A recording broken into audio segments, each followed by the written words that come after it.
It's Friday, February 23rd, 2024. Welcome to your new backcountry snowpack summary brought to you by North Shore Rescue.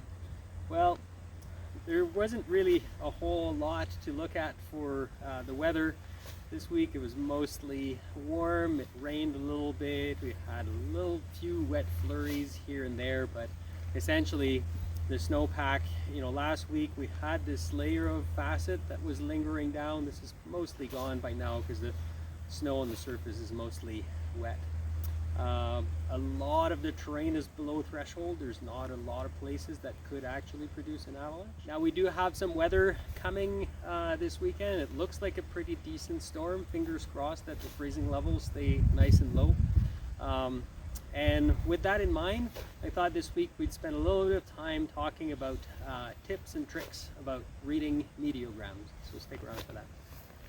So if you're going to spend much time trying to understand avalanches, you'll end up spending a lot of time looking at the weather. And weather forecasts come in a lot of different formats. And I think that the one that is probably the most useful from an avalanche forecasting point of view is the meteogram. So for this video, I'm basing all of this presentation out of spotweather.com or spotwx.com. When you open the website, you're going to be presented with a base map. Base map is actually a very high quality and you can zoom in quite a bit. And as you can see on the screen here, I zoomed in to the Mount Seymour area. And let's say that we want to get a forecast for Pump Peak here. So you're going to put your cursor on Pump Peak and just give it a click. And then in a matter of a few seconds, you're going to have, if you scroll down, a number of different models that are available to you. Now, a good place to start is to look at the Ensemble Forecast, the SREF here. Now, the reason I like to begin with the Ensemble is to give me an idea of how much the models are agreeing with each other.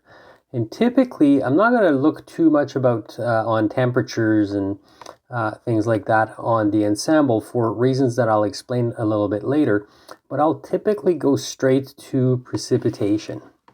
So the spread that you see here, like that blue shading, is the variation between different models. So if you place your cursor on the blue shading here, you have all these numbers that appear. So what you can see, like the light blue shading right here is essentially the extreme. So we want to essentially typically rule those out and focus on the slightly darker blue shading, which is your 25 to 75 percentile.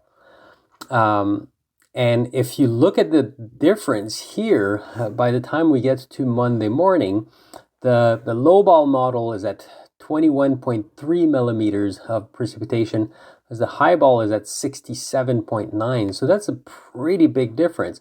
So it's telling me right off the bat that the models don't have a super great handle on what's going to happen on Sunday. So if I just go on one computer model and take it at face value, it might actually be off by quite a bit. The Ensemble is not going to tell you which model is right or which model is wrong. It's just going to give you an idea of how much disagreement there is. So the bigger the disagreement, the bigger the gap between the lowball and the highball model, the less certain you can be of your weather forecast. So if I'm looking at the mean here, it does say that 41.6 millimeter of precipitation is expected to be falling as snow. So it could be a little bit tricky to translate, 41 millimeters of precipitation to how much snow does that actually add up to.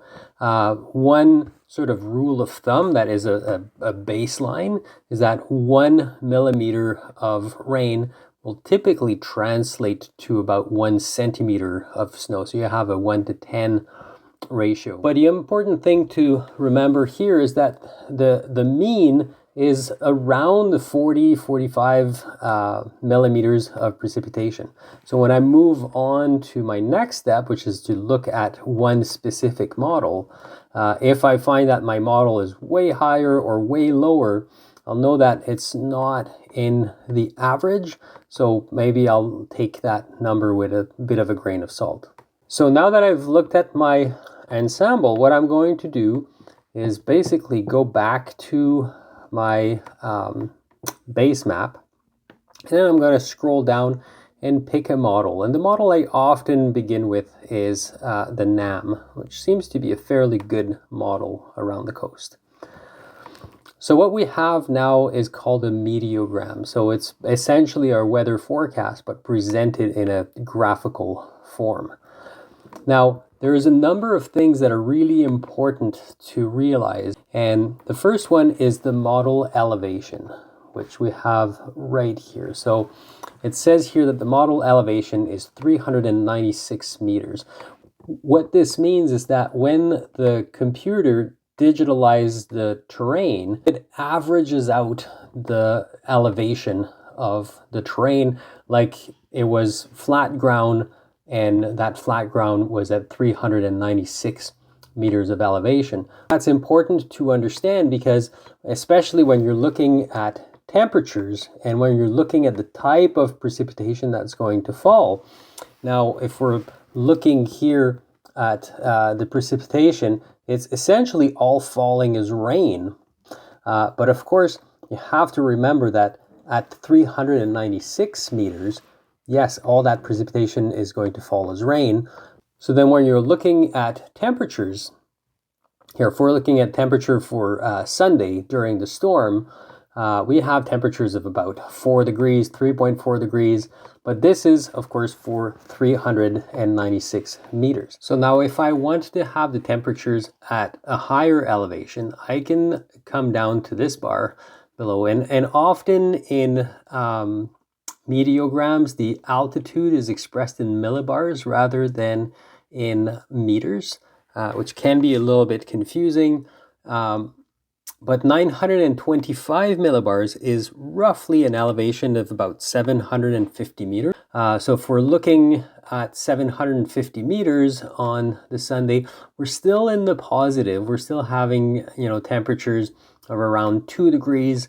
But if we go a little bit higher at 850 millibars, which would be mountaintops essentially on the North Shore around 1400 meters, then we can see that we are in negative territory. So early in the storm, we're about -2, and then it starts to drop to -8 in Sunday evening. So this is looking promising. It means that this precipitation that we're getting on the Sunday, going back to what we're saying that our average in the Ensemble forecast was around 45 millimeters of precipitation. Looking at the NAM here, we're at 47.8, so it's right around there. So as we scroll down here, just below the precipitation, you have the cloud cover. So if we're again looking at Sunday, we have this gray band here, which is telling us that 100% of the sky is covered by clouds. This is where we have most of the precipitation. And then right after noon, we have this sharp drop here, and we're dropping into a situation where about only 25% of the sky is covered in clouds. So it looks like we're getting a nice, fairly rapid clearing, which is sort of consistent with cold front precipitation, short and intense with a rapid clearing right on the other side of it. That yellow line here indicates visibility. So when the line is all the way down, your visibility here is close to 0 kilometers, and then unlimited visibility when it goes all the way to the top here. As we're moving down, we have the winds, and then With the winds, the same thing applies as for the temperatures. So if we want to have a better understanding of mountaintop winds, we're going to click on the 850 millibar, and then we're getting a very different story. So we're getting at 1400 meters, winds from the southwest at maybe 66 kilometers per hour. So moving down here into freezing levels. Now this is expressed in elevation. So if we're looking for our storm on Sunday, we do notice that there's a cooling trend.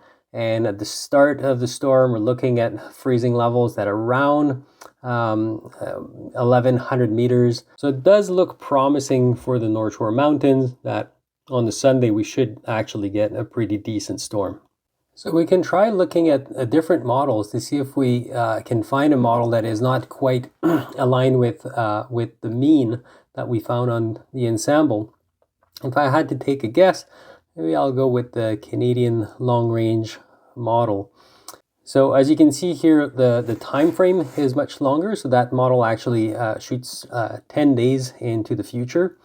But if we're looking at the precipitation for Sunday, this model actually predicts 81.4 millimeters. And then we have some kind of biblical proportion storm coming here on Wednesday. But I typically don't spend too much time looking at models this far ahead because they're highly unreliable.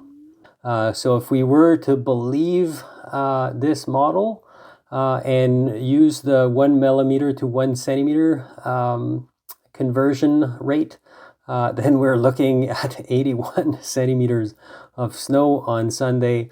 And yeah, one can hope, but I doubt that this is going to happen.